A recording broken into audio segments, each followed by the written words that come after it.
आपने आज तक इस तरह की सुरंग कभी नहीं देखी होगी अपनी लाइफ में। हमने भी नहीं देखी थी और जब हमने इसके बारे में पहली बार सुना तो हमने सोचा कि ये सिंपल एक गुफा होगी, जैसे कि पहाड़ों पे अक्सर गुफाएं मिलती हैं लाइमस्टोन से इस तरह की। लेकिन इसके अंदर आप देखिए, इतना अभी अभी जैसे कि खुदाई की गई हो और इतना खोद के इतना मलबा जगह जगह पे रखा गया है। और इतनी बड़ी सुरंग है कि हम लगभग 2.5-3 घंटे तक इसमें कहीं पे रैंक के चल रहे हैं, कहीं पे घुटने के बल जा रहे हैं, कहीं पे खड़े होके जा रहे हैं। और इतनी बड़ी सुरंग क्यों बनाई होगी किसी ने? अगर आप दीवारों में देखेंगे, इसके छत में, दीवारों में कहीं पर भी, तो इसमें खुदाई के निशान हैं, नुकीले औजारों के निशान हैं इसमें, खुदाई के। और ये देखिए निशान। तो छोटे छोटे जगहों पे भी इतनी परफेक्ट तरीके से खुदाई कैसे किया होगा उन्होंने? इसका मतलब आदमी का साइज भी बहुत छोटा था वो। मतलब किसने, कब और क्यों इसको खोदा होगा? ये तो बहुत बड़ा सवाल है। ये इसका जवाब तो किसी के पास है नहीं, क्योंकि ये बहुत वीरान जंगल में है। और इसके आसपास कोई इस तरह का भी कुछ वो नहीं है, संकेत नहीं है कि ये मलबा खोद के बाहर गिरा दिया गया हो। दूर से दूर तक कहीं पर भी इसका मलबा कहीं पर बाहर है ही नहीं। मतलब मलबा उठाया गया है और कहीं दूर सप्लाई की गई है। तो बहुत सवाल ये सुरंग दिमाग में पैदा करती है। और इतना बड़ी सुरंग कब बनाई होगी, कितने लोगों ने इसको कितने समय में खोदा होगा? और ये बहुत सारे सवाल हैं इसके। और इसमें से क्या निकाला गया है? कुछ तो यहाँ से निकाला गया है जो कि बहुत कीमती होगा। जैसे हीरो की खान में होता है कि खुदाई करने के बाद में ऐसे कि मलबा इस तरह का सुरंग है ये। तो बहुत ही ज़्यादा इंटरेस्टिंग है। और अगर ये जो मलबा जगह जगह पे लगा रखा है, कहीं पे मिट्टी का ढेर है, कहीं पे कंकड़ हैं, पत्थर अलग से छांटे गए हैं। और उन पत्थरों के पीछे जो एक जगह और है, झरोखे से अगर हम टॉर्च की रोशनी डालें तो उसकी दूसरी ओर भी इस तरह की सुरंगें दिखाई दे रही हैं। मतलब यहाँ सुरंगों का जाल है इस पूरी चट्टान में। तो इतनी सुरंगें नेचुरल तरीके से तो ये बिल्कुल नहीं है, क्योंकि इसमें पूरी जगह पे खुदाई के बहुत सारे निशान हैं। और बहुत इसमें माइनिंग, इतनी ज़्यादा माइनिंग है इसमें की गई, ब्रांचेज बहुत ज़्यादा हैं। और सारे ब्रांचेज में जा पाना बिल्कुल संभव नहीं था एकदम से।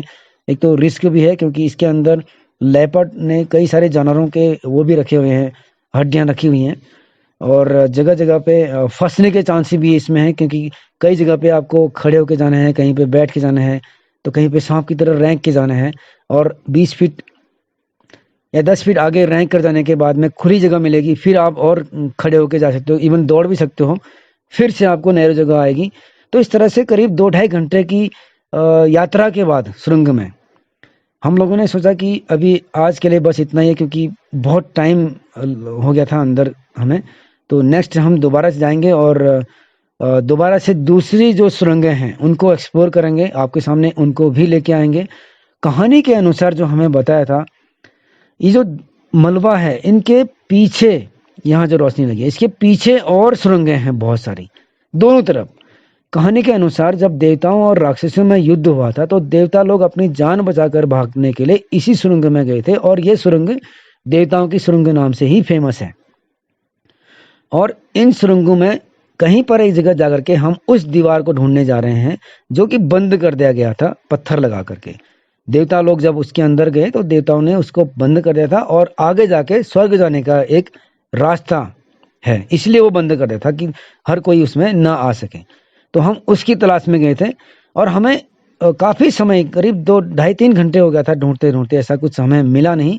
लेकिन अचानक से जब हमें एक सुरंग को हमने छोड़ के अचानक से दूसरी जगह पे रोशनी करी, तो वहां पर एक दीवार से बंद किया हुआ सुरंग दिखाई दिया।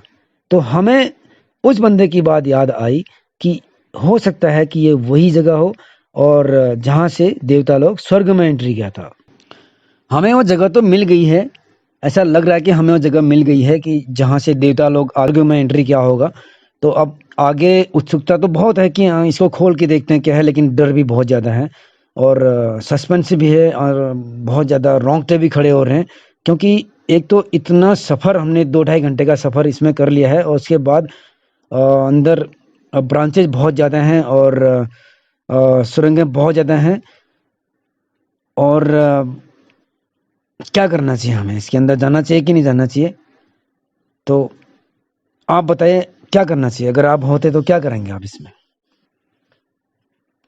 इसका जो अगला भाग है उसमें हम बताएंगे आपको कि हमने क्या किया, क्या निर्णय है, क्या डिसीजन लिया, और जल्दी ही हम इसका भाग 2 लेके आएंगे।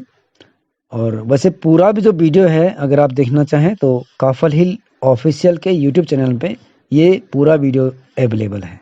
मिलते हैं भाग 2 में जल्दी ही, तब तक के लिए गुड बाय।